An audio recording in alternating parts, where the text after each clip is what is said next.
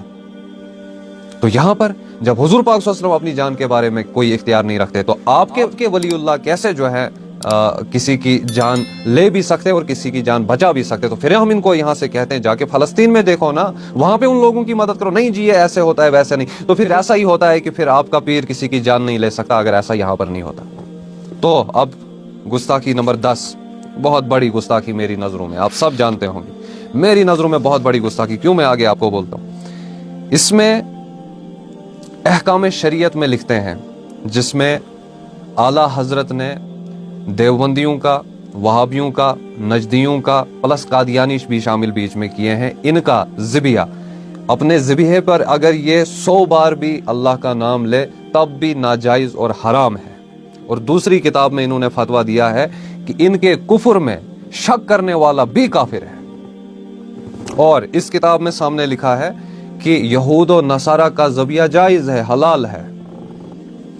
انا للہ و انا الیہ راجعون. پھر ہم ان کو سامنے سے بولتے ہیں جناب حج کرنے کیوں جاتے ہو, وہاں پر وہابیوں کے قالین کیوں یوز کرتے ہو, وہاں پر وہابیوں کا کھاتے کیوں ہو, وہاں پر وہابیوں کے ہاتھ کا زمزم جس بوتل میں ہوتا ہے وہ پیتے کیوں ہو؟ نہیں جی ایسا نہیں ہوتا, ہم جاتے ہیں حج کرنے, ہم وہ کرتے ہیں یہ کرتے ہیں. لیکن پھر تو آپ کے اعلیٰ حضرت کہتے ہیں ان کے کفر پہ شک کرنے والا بھی کافر ہے, پھر تو تم کو کلمہ پڑھنا پڑے گا.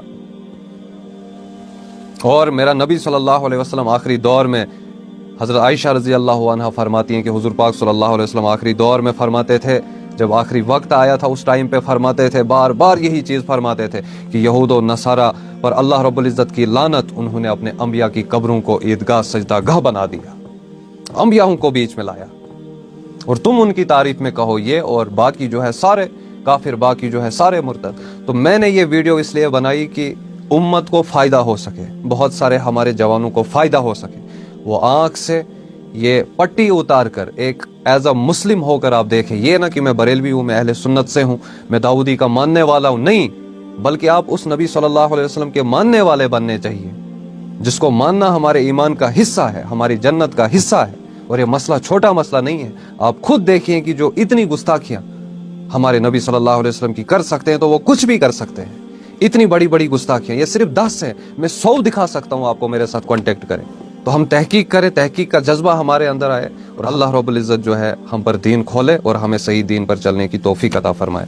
تو ان سے پوچھیں جنہوں نے یہ گستاخیاں کی ہیں, ان کی آنکھوں میں آنکھیں ڈالیے اور یہ کہیے کہ no more excuse, no more lies, it's time to face the truth.